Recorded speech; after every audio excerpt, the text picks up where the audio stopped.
welcome back, guys. My name is Michael, or Defuse, or whatever you want to call me, and today we are going to be looking at From, and just giving my personal thoughts on where I think we're going. You know, what is the end game? What are the goals of the main characters and the main sort of players in this story? So, of course, I'm in the same position as everybody else. I am waiting desperately for the 31st of May. God damn it! God damn it! This isn't what I asked for! I want to remember why we're stuck here!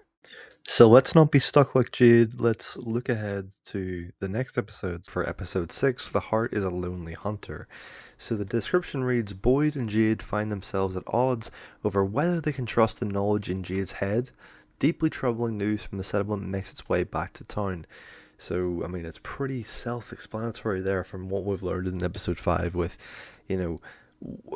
can Boyd, conceivably trust Jade to the point where what he's seen, can he find that secret passage? It seems that he might from the trailer I've seen for episode 6. But, past Boyd, will anybody else believe Jade? We know that he was taught in this last, 5th episode that every other reincarnation was killed by the people in town after they learned that it was him that the children were calling to. It was him that didn't save the children. So maybe we're going down that repetition of the cycle path where the townsfolk are just eventually going to, be frustrated and angry with Jade and possibly Tabitha to the point where one or two of them get murdered. I want to explore that later in this video with Tabitha because obviously I think young Jade made it quite explicit and said to the audience that it's worse for Tabitha. Eventually, they kill you. Tabitha? For Tabitha, it's worse. What this means, we'll kind of go into it a little bit more in detail, but let's stay on episode 6. So the heart is a lonely hunter. We have this knowledge in Jade's head. We don't know if we can trust it. And then obviously the second part is the news from the settlement makes its way back to town. So the same with what we talked about with Jade and the townsfolk. Again, it's going to apply to Tabitha because we have Patty, the woman who was burned by the mysterious dolls that Tabitha saw as a child. She's going to be questioning. She already was questioning why Tabitha knows all these things, and maybe she might spin it in a way with the town, maybe with the help of Sophia. We will see. Why couldn't she have told us this earlier? Did she know it was going to happen? Obviously, we had a character die.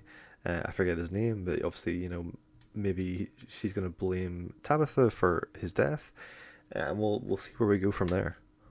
It begs the question in terms of Tabitha, is she going to eventually, is the writing going to take us to the place where she needs to also take the mushrooms and cover what she might know and speak to her younger self, etc. I don't think we're going to see that simply because it's going to be a repetition of what we've already seen with Jade, more or less.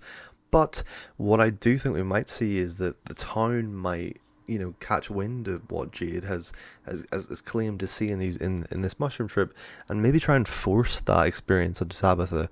And from what I know briefly about magic mushrooms, if you're gonna have those horrible bad intentions and a mob of townfolk swarming you, demanding you to take these mushrooms to get these answers, you're not going to have a good experience in that trip. And maybe Tabitha actually goes through a more direct experience within the sort of spiritual, ethereal second layer to this place where Jade is getting direct answers and he's asking the right questions. Maybe Tabitha going into that trip with those bad intentions and that bad atmosphere around her, maybe she actually breaks through further. Maybe she sees the Lake of Tears. Maybe she sees her own daughter story walking and doesn't quite understand it in visions. These are the kind of questions that I'm thinking, because Tabitha at the minute is kind of a B-plot in terms of the anchor character that Jade is being in season 4 in terms of asking the questions, getting the answers. And I think what we're going to see possibly is that Jade is going to pay the price. Knowledge comes at a cost. He's going to pay the price in terms of the townsfolk reaction to those answers, but also it's worse for Tabitha. So is Tabitha potentially going to be the one that is murdered in this cycle? It's possible. I was thinking that why on earth would the townsfolk want to kill Jade but not Tabitha if they're in the same boat in each reincarnation? So maybe Tabitha's role is slightly different. However, I think it's possible that we're overlooking Miranda's death. We don't know any other reincarnations for Tabitha, but with Miranda, we know that she was killed outside by the smiley creature. What if she was locked out of Fromville? And what if nobody wanted to deal with her? Obviously, we've seen the scene where she tells her children to hide, but maybe they were outcast. How do we know? I think it's until we get more answers from Victor, frustratingly, or we meet Eloise. I don't think we're going to get those answers, but maybe those answers will reveal themselves in that mushroom trip. So moving on from that, I want to talk about the man in yellow. I want to talk about Sophia, whatever we call this entity, the spider, whatever. I personally think that we need to discuss more, like, what is the ultimate goal? What is the sort of hierarchy in this place? Why do the monsters not kill and then eat the people in the town? And why does it seem that the man in yellow almost acts as a vulture? When all of the killing is done, he will swoop in to feast on the corpses of the remains. It's pretty messed up stuff in Fromville, right? So, as we approach, the back half of season 4, it seems that we're going towards that massacre in this present timeline. So look, currently where we have the man in yellow, Sophia, within the town, we can assume that this is not the first time that the man in yellow has done this. Man in yellow has always been able to infiltrate the town while free, while running around as another character. As Victor tells us, we thought the yellow suit was funny. He arrived in a car just like anybody else. So we know that this person probably was human at some time but has been corrupted. And I think there's a small chance that, we see this evolution from human to monster to higher entity almost with powers. I think we might see that with Sarah or with Marielle. And possibly with Julie, but I think Julie has a higher calling. But I think what we're seeing is immediately Sophia wanted to turn Kenny and some of the people in the diner against the Matthews family. Immediately getting under Julie's skin, trying to use that religious source that the man in yellow seems to be very, very versed in, to try and to manipulate and to convince the town of something. Even in this last episode, we can see Sophia tormenting Marielle and just happily staring as Marielle is convinced she is again chained up in Martin's chamber. Whether or not Marielle is going to continue to have that grudge that she already had, with the religious aspect to it, where she couldn't handle that sort of patronage coming from this new character in town. Whether or not that is the start of the suspicion onto Sophia, I'm not sure, but where I want to take this is Acosta. So, I think the main running theory currently with what I've seen online is that Acosta might discover something in that room that Boyd has asked her to look around and, treat it like a crime scene. Look at all the items from the past residents and all the past reincarnations characters and see, can we create a bit of a timeline? Can we create a bit of a story in terms of what the items are saying about the people that lived in the town and colony house, etc. So are we going to get some information there in terms of our other characters? More importantly, are we going to get more information on Sophia? Is there going to be a smoking gun, just a picture of Sophia from 50 years ago looking exactly the same way? I doubt it. What I do think, however, we're going to see is probably an item that one of the townsfolk is wearing, where Sophia might actually plant an item, within the town. We've already seen that, these ethereal items can exist in two places at once. We've seen the ring from Boyd, so whether or not we can have that sort of conjuring of an illusion to convince the town that Acosta has found something, has found some dirt on a character, we'll see. I think the easy target would be Marielle, would be Sarah, calling them both crazy or whatever she has to do, in that sort of sadistic Sophia way. I think it's going to be super interesting, but I think there's a lot of potential there for a lot of unraveling, whether or not we're looking at Sophia's past or we're looking at the possible reincarnations of Kenny or Boyd, or just off the top of the head, Julie, Ethan, or Donna. Those main sort of second step of sort of, well, obviously Boyd is probably our lead, but everyone else who's sort of secondary there to the plot. I think we're going to get an answer on whether everyone has a reincarnation, or is it, are we going to just in this season see that, oh, it's just Jade, it's just Tabitha, we have to kill them? That, it's possible. So what is the Man in Yellow? What is Sarah's master plan? I cannot answer that for you in this video, but what I can talk about is that it seems that there's this element of sadistic control that this entity enjoys. It enjoys masquerading. It was so happy to see that the massive contrast between the Man in Yellow outfit to the what was in the suitcase being the innocent sort of preacher's daughter outfit.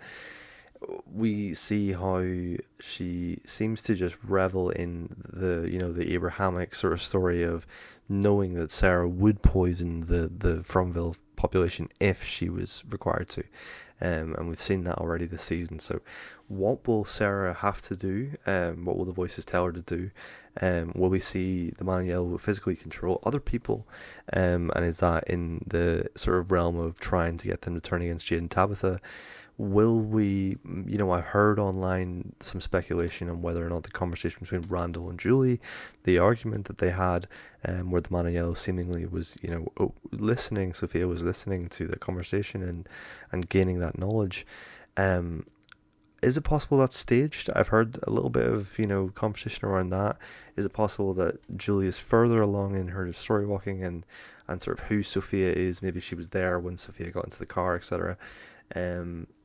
We don't know, but I think it's very possible that the Man in Yellow's ultimate goal is to perpetuate that cycle. The absolute joy that Sophia displayed when she was telling us, oh, it's her favorite part when everyone tears each other apart.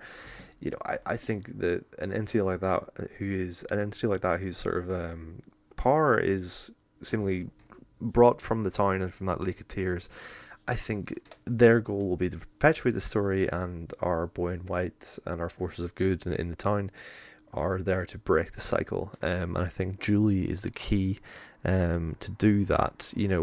I've again seen some very minor sort of discussions in Fromville sort of communities that, is it possible that the Man in Yellow is Norman, for example? I don't subscribe to the Ethan theory at all.